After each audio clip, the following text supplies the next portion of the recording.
ఎందుకంటే ఆయన మన స్థానంలో సంపూర్ణంగా జీవించాడు. మీకు అర్థమవుతుందా? అంటే మనం ఎవరు కూడా అసంపూర్ణంగానే మనం జీవిస్తున్నాం ఈ లోకంలో. కానీ యేసయ్య సంపూర్ణంగా జీవించాడు, పాపము లేనివాడిగా జీవించాడు, పరిశుద్ధమైన జీవితాన్ని ఆయన జీవించాడు. అది మానవుడికి సాధ్యమైనది కాదు, మానవుడికి సాధ్యమైనది కాదు. కానీ సాధ్యమైనట్లుగా ఎవరు జీవించారు? ప్రభు అయిన యేసుక్రీస్తు వారు మన స్థానంలో మనం చేయవలసిన కార్యాలన్నింటిని కూడా ఆయన చేసి ఉన్నట్లుగా మనం చూస్తూ ఉన్నాం. కాబట్టి దేవుడు మన గురించి అంటున్నాడు, ఆయన మన పట్ల సంరక్షణ తీసుకుంటున్నట్లుగా మనం చూస్తున్నాం. ఈ రోజు పరలోకములో నిత్య జీవానికి మనందరినీ కూడా దేవుడు ఏం చేస్తున్నాడు? ఆహ్వానిస్తూ ఉన్నాడు.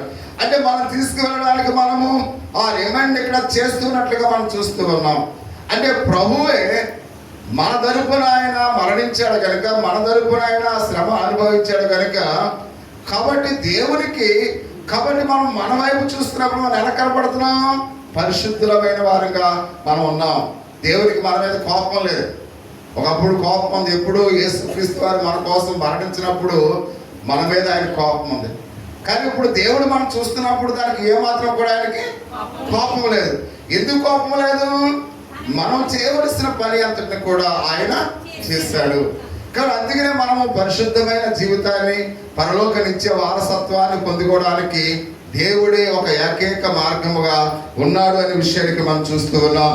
అందుకని దేవుడు సంఘము మన అవసరతలను సంతృప్తిపరచడానికి అది చాలినంత క్షమాపణ సమృద్ధిగా మనం కలిగి ఉన్నాం. ప్రియ సహోదరి సహోదరుడా, మన యొక్క సంఘము దేవుని క్షమాపణ పొందుకోవడానికి మనకు చాలినంత సమృద్ధి అయిన ఆ క్షమాపణ దేవుడు మనకు ఇస్తూ ఉన్నాడు. అందుకంటాడు, నువ్వెంత ఘోర పాపమైనప్పుడు కూడా నా దగ్గరికి వచ్చేవాడిని నేను ఎంత మాత్రం కూడా తోసివేయడు. అంటే నువ్వు ఎప్పుడైతే విరిగి నలిగిన హృదయంతో దేవుని మందిరానికి వచ్చి ప్రభువా నా పాపాన్ని క్షమించంటే, ఎలాంటి వారినైనప్పుడు కూడా ఆయన క్షమించేవాడిగా ఉన్నాడు. ఆ క్షమాపణ ఆయన దగ్గర ఎలా ఉందంట? సమృద్ధిగా ఉంది. ప్రియా సహోదరి సహోదరుడా, కాబట్టి అందుకనే మనం పాప క్షమాపణ పొందుకోవడానికి మనం ఇష్టపడాలి, ప్రతి ఒక్కరము కూడా. అంత మాత్రమే కాకుండా ఆయన అంటున్నాడు, అలాగనే సార్వత్రిక సంఘము యొక్క నిజమైన ఐశ్వర్యము ఆనందము. కాబట్టి మనం ఆయన ఆదరింపబడుతున్నట్లుగా మనం చూస్తూ ఉన్నాం. అంటే సార్వత్రిక సంఘములో ఉన్న మనం అందరము కూడా అటువంటి ఆనందాన్ని ప్రభు మనకు ఇస్తూ ఉన్నాడు, అటువంటి ఆదరణ మనకు ఇస్తూ ఉన్నాడు. అంత మాత్రమే కాకుండా ప్రియ సహోదరి సహోదరుడు, ఆయన అంటూ ఉన్నాడు, యెషయా గ్రంథము 66వ అధ్యాయము 12-13 వచనాలు మనం చూస్తూ ఉన్నాం. యెహోవా ఎలాగూ సెలవిచ్చుచున్నాడు, ఆలకించుడి, నది వలె సమాధానము ఆమె యొద్దకు పారచేయును. మీరు జనుల ఐశ్వర్యము అనుభవించినట్లు, ఒడ్డు మీద పారుపడినట్లు జల ప్రవాహం వలె మీ ఎద్దకు దాన్ని రాచేతును. మీరు చంకని ఎత్తుకొనబడుదురు, మోకాల మీద ఆడింపబడుదురు. ఒకరి తల్లి వారిని ఆదరించినట్లు నేను మిమ్మల్ని ఆదరించేదను, యెరూషలేములోని మీరు ఆదరింపబడదురు అని ఆయన చెప్తున్నారు. అంటే చాలాసార్లు మన స్నేహితులు లేక మేము ఎంతో శ్రమ పడుతున్నాం కానీ మాకు కొంచెము కూడా నెమ్మది లేదు అని చాలా చెప్పడం మనం చూస్తూ ఉంటాం. చాలా మంది ఏమంటారు, మేము ఎంతో అయితే శ్రమ పడుతూ ఉన్నాం, మాకు ఏమాత్రం కూడా నెమ్మది లేదు, ఏమాత్రం కూడా ప్రశాంతత లేదని మన స్నేహితులు అనేక మంది మనతో చెబుతూ ఉంటారు. ప్రియ సహోదరి సహోదరా, కానీ ఈ లోకంలో ఇది సహజంగా మనం చూస్తూ ఉంటాం. ఎందుకంటే వారి యొక్క జీవితాలు సంతృప్తి కలిగిన సంపద కొరకు చాలా మంది ఎదురు చూస్తూ ఉంటారు. అంటే సంతృప్తి పరిచే ఆ యొక్క సంపద కొరకు ప్రతి ఒక్కరు కూడా ఆలోచన చేస్తూ ఉంటారు. అంటే మనిషికి తృప్తి అనేది ఈ లోకంలో ఎవరికి కూడా లేదు. 1 కోటి రూపాయలు సంపాదించిన వాడు 2 కోట్లు సంపాదించాలనుకుంటాడు. ఆ 2 కోట్లు సంపాదించిన తర్వాత నేను 5 కోట్లు సంపాదించాలనుకుంటాడు. 5 కోట్లు సంపాదించిన తర్వాత నేను 10. అంటే ఒక కోటీశ్వరుడు కూడా ఏమి లేదు, సంతృప్తి లేదు. ఇంకా ఇంకా ఇంకా ఇంకా సంపాదించాలనే ఆలోచన కలిగి ఉంటాడు. ఒక ఆయన అంటే రాజుగారి దగ్గరికి వచ్చి, అయ్యా నువ్వు అనేక వరాలు ఇస్తున్నావంట కదా, నేను ఎంత దూరం పరిగెడితే అంత భూమిని ఇస్తానని చెప్పావు కదా, కాబట్టి నేను ఎంత దూరం పరిగెడితే అంత దూరం ఇచ్చేస్తావంటే ఆ రాజునంట, నీ ఇష్టం, నువ్వు ఎంత దూరం పరిగెడితే అంత దూరంలో ఉన్న పొలం అంతా కూడా నీకు ఇచ్చేస్తానంట. కాబట్టి ఇప్పుడు పరిగెడుతూ ఉన్నాడు. కొబ్బరి తోట కనపడ్డది. ఆ కొబ్బరి తోట దాకా వెళ్ళిపోతే మనకు వచ్చేది కదా, ఆ కొబ్బరి తోట దాకా పరిగెత్తాడు. కొద్దిగా ఎదరికెళ్తే ఆ చేపల చెరువులు కనపడుతున్నాయి. కొద్దిగా ఎదరికెళ్తే ఆ చేపల చెరువులు కూడా మనకే వచ్చేస్తాడు. ఇంకా పరిగెడుతూ ఉన్నాడు. ఇంకా కొద్ది దూరంలో ఒక ఫ్యాక్టరీ కనపడుతుంది. ఈ ఫ్యాక్టరీ దాకా పరిగెట్టేది ఆ ఫ్యాక్టరీ కూడా వచ్చేదంటే ఆ ఫ్యాక్టరీ దగ్గరికి వెళ్ళేసరికి మార్చిపోయి పడిపోయి చనిపోయాడు. వాడికి ఎంత స్థలం దొక్కింది? 6 అడుగుల స్థలం మాత్రమే దక్కింది.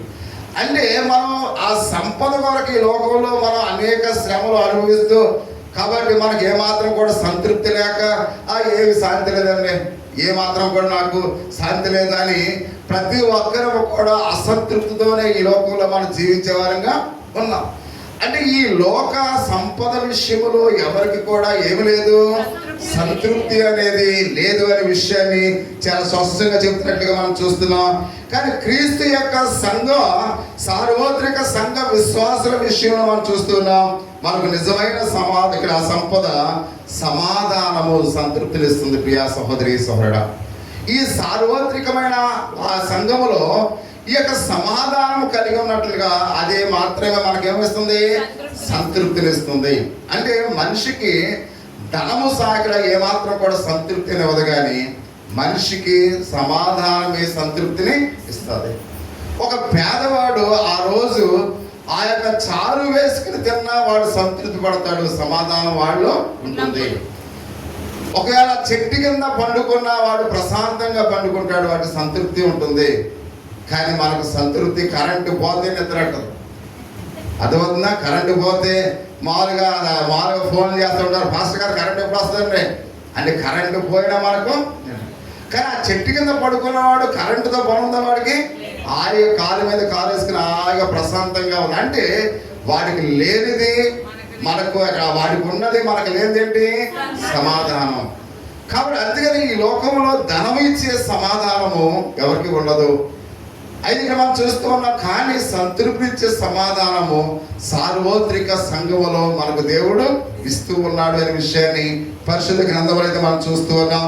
ఎందుకంటే ఈ సమాధానం మనం ఎలా కలిగి ఉన్నామంటే, ఆ గొల్గోతా కొండ మీద శిలువలో ఆయన పొందిన ఆ శ్రమలను బట్టి ప్రియా సహోదరి సహోదరా, ఆ శిక్షణ ఆయన తీసుకుని దేవుని ఎదుట మనను ఆయన వ్యాజ్యమాడినట్లుగా మనం చూస్తూ ఉన్నాం. అంటే ఈ సార్వత్రిక సంఘములో సంఘ సభ్యులుగా ఉన్న మనకు ఈ సమాధానం దేవుడు ఎలా ఇచ్చాడంటే, ఆయన శిలువలో చూడండి ఆకాశానికి భూమికి మధ్య వేలాడుతూ ఉన్నాడు. తన విలువైన ప్రాణాన్ని మన కోసం ఆయన ఆ కలవరిలో ఆయన తన రక్తాన్ని ధారపోసాడు. కాబట్టి ఆయన రక్తాన్ని ధారపోసాడు కనుక మనకు నిజమైన సమాధానాన్ని సార్వత్రిక సంఘానికైనా ఇచ్చి ఉన్నట్లుగా పరిశుద్ధ గ్రంథంలో అయితే మనం చూస్తూ ఉన్నాం. కాబట్టి అందుకనే ఇక్కడ ఆ వ్యాజ్యమాన్ని క్రీస్తు ఆయన కొట్టివేసినట్లుగా మనం చూస్తూ ఉన్నాం. ఇక మనము మరణించవలసిన పని మనకి లేదు. ఒకవేళ మరణించినా మా శరీరము ఈ లోకంలో విడవబడదు. ప్రియా సహోదరి సహోదరుడా, ఆయన పునరుద్ధానుడై లేచినాడు కనుక ఒకవేళ నీవు నేను మనము మన పితరులు ఎవరు మరణించినప్పుడు కూడా ఆ దేహాలు ఆ సమాధిలో ఉండవు. వారు ఒకరోజు మహిమ శరీరాలు కలిగి వారు పరలోక రాజ్యానికి కూడా వెళతారు అని పరిశుద్ధ గ్రంథంలో చాలా తేటతెల్లగా చెప్పబడుతున్నట్లుగా మనం చూస్తూ ఉన్నాం. అవి లేపబడతాయంటే మన ఆత్మలు కూడా పరలోకానికి వెళతాయి. ప్రతి వారి యొక్క ఆత్మ పరలోకానికి వెళుతుందని ఇక్కడ మనం చూస్తూ ఉన్నాం. అది కీర్తన గ్రంథము 37వ అధ్యాయము 25వ వచనములో ఒక మాట మనం చూస్తూ ఉన్నాం. రాజైన దావీదు మాట్లాడుతున్నాడు, నేను చిన్నవాడిని ఏంటుని ఇప్పుడు ముసలివాడై ఉన్నాను, ఆయనను నీతిమంతులు విడువబడుట గాని వారి సంతానం భిక్షమెత్తుట గాని నేను చూచి ఉండలేదు అని మనం చూస్తూ ఉన్నాం. అంతేకాదండి, ఇక్కడ దేవుని వాక్యం నుండి మనము పొందుకున్న ఆత్మీయ జ్ఞానం గురించి ఆయన మాట్లాడుతూ ఉన్నట్లుగా మనం చూస్తూ ఉన్నాం. జ్ఞానమే సంపద. ప్రియా సహోదరి సహోదరుడా, మనకి ఎలాంటిదంటే జ్ఞానమే సంపద. అంటే ఈ లోకములో నీతిమంతుని యొక్క బిడ్డలు విడువబడుట నేను చూడలేదు. మన నీతిమంతుడు ఎవరు? యేసయ్య. ఆయన బిడ్డలుగా మనం ఉన్నాం కాబట్టి మనం విడువబడుట ఆయన ఏమాత్రం కూడా చూడలేదు. కాబట్టి నీతిమంతుని యొక్క పిల్లలు భిక్షమెత్తుకోవడం నేను ఎప్పుడు కూడా చూడలేదు అని ఆయన మాట్లాడుతూ ఉన్నాడు. అంటే దేవుడు మనకిచ్చిన జ్ఞానం అనే సంపద ఎంత విలువైందో ప్రతి ఒక్కరు కూడా ఆలోచించవలసిన వారి మట్టుగా మనం చూస్తూ ఉన్నాం. అంటే జ్ఞానమే సంపద, అంటే దేవుని యొక్క వాక్యమే జ్ఞానానికి మనకు కలుగు చేస్తుంది. మన సంపద ఏంటి? జ్ఞానం. అంటే ఈ జ్ఞానం మనకు ఎలా వస్తుంది? దేవుని వాక్యాన్ని ఎప్పుడైతే మనం చదువుతూ ఉన్నామో, దేవుని వాక్యాన్ని ఎప్పుడైతే ధ్యానిస్తూ ఉన్నామో, దేవుని యొక్క వాక్యాన్ని, అందుకనే చూడండి, ప్రపంచంలో ఒక విమానాన్ని కనిపెట్టినా, ట్రైన్ కనిపెట్టినా, కరెంటును కనిపెట్టినా, ఆ బల్బులు కనిపెట్టినా ఎవరు కనిపెట్టారు? క్రైస్తవులే. వాళ్ళు వాక్యాన్ని చదివారు కాబట్టి జ్ఞానం అనే సంపద దేవుడు వాళ్ళకి ఇచ్చాడు. అందుకని ఇక్కడ మనం చూస్తూ ఉన్నాం, ఇజ్రాయేల్ దేశము చాలా చిన్న దేశం, చాలా చిన్న దేశం. ఆ చిన్న దేశాన్ని చూసి ప్రపంచం వణికిపోతుంది. ఎందుకంటే అక్కడ ఉన్న వాళ్ళందరూ కూడా ఎలాంటి వారు? జ్ఞానవంతులు.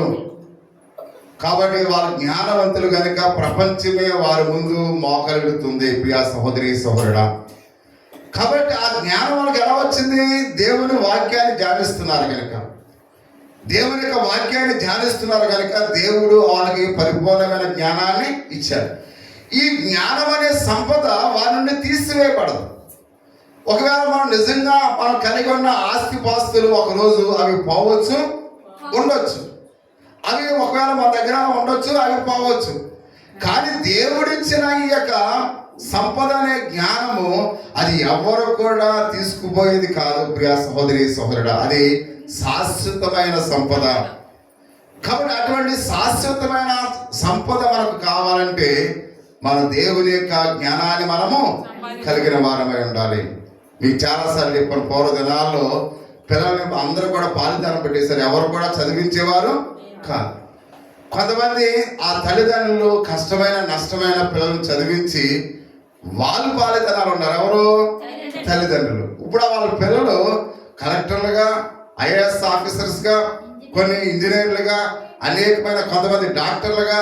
ఇక్కడ మనం చూస్తున్నాం, అక్కడ మారు కొవ్వూరు ఆ చివరి పెట్రోల్ బంక్లో మా అన్నయ్య అంటే మా పెద్దనాన్నగారు తాలూకా ఆయన పెట్రోల్ బంక్లో పనిచేసేవాడు, పెట్రోల్ కొట్టేవాడు. వాళ్ళ కూతుర్ని డాక్టర్ చదివించాడు. మాధవరంలో మనవరం కావే శైలజ అంటే డాక్టర్గా చేసేది. తర్వాత గుంటూరు ట్రాన్స్ఫర్ అయ్యింది. అంటే ఎందుకు చెప్తున్నానంటే, కాబట్టి ఆ చదువు ఎవరు కూడా దొంగిలించుకునేది కాదు. మన ఆస్తిపాస్తులు అయితే పట్టుకుపోతారు. అంటే ఆ చదువు దేవుడిచ్చిన సంపద, దేవుడిచ్చిన జ్ఞానము అది ఎవరు కూడా తీసుకునేది. అందుకని తల్లిదండ్రులు కష్టమైన పిల్లల్ని చదివించాలి. నేను అందుకనే చదివించలేని తల్లిదండ్రులను చూస్తే నాకు చాలా కోపం, అసహ్యం వేస్తుంది. అలాంటి వాళ్ళని చూస్తే నాకు అసహ్యం వేస్తుంది. ఎందుకంటే పిల్లలను కూడా చదివించలేని స్థితిలో ఉన్నారంటారా బాబు గారు. అంటే ఇక్కడ ఈ నవీన ప్రపంచంలో ప్రస్తుత దినాల్లో రిక్షా తొక్కేవాడు పిల్లలు కూడా ఐఏఎస్లో అవుతున్నారు. మొన్నే ఒక రిక్షా తొక్కుని ఆటో నడుపుకునే ఆ యొక్క కుమార్తె ఐఏఎస్ అయినప్పుడు ఆ ఆటో డ్రైవర్ ఎంతో ఆనందపడ్డాడు. ఎందుకంటే ప్రతి విషయంలో కూడా మనము కూడా ఉన్నతమైన విద్యను అభ్యసింపచేయాలి. మన పిల్లలకు కూడా దేవుని వాక్యాన్ని వాళ్ళకి నేర్పించాలి. ఆ దేవుని వాక్యంతో పాటు వచ్చేదే జ్ఞానము. ఆ జ్ఞానమే ఒక సంపద. అది ఎవరు కూడా మన దగ్గర నుంచి దొంగిలించలేనిదనే విషయాన్ని పరిశుద్ధ గ్రంథంలో అయితే మనం చూస్తూ ఉన్నాం. ఆయన అంటూ ఉన్నాడు, ప్రియా సహోదరి సహోదరా, కాబట్టి దీని యొక్క సంపదను ఒకసారి ఊహించుకోండి. మన నుండి ఈ సంపద ఎవరైనా తీసుకుంటారా? ఎవరు కూడా తీసివేసుకోలేరనే విషయాన్ని మరి గమనించాలి. అది యెరూషలేము క్రీస్తు యొక్క సంఘము ద్వారా. కాబట్టి మనం ఏ విధంగా పుచ్చుకుంటున్నామో అనేకమైన దీవులను బట్టి మనం ఏం చేయాలి? సంతోషించాలి. యెరూషలేము అనగా దేవుని సంఘం అన్నాం. దేవుని యొక్క సంఘం నుండి వచ్చిన ఈ జ్ఞానం అనే సంపద దేవుడు మనకి ఇస్తున్నాడు కనుక ప్రభువా నీకు వందనాలు. ప్రభువా, నా బిడ్డలు దేవుని యొక్క విశ్వాసంలో పెరిగి ప్రయోజకులైనందుకు నీకు వందనాలు ప్రభువా.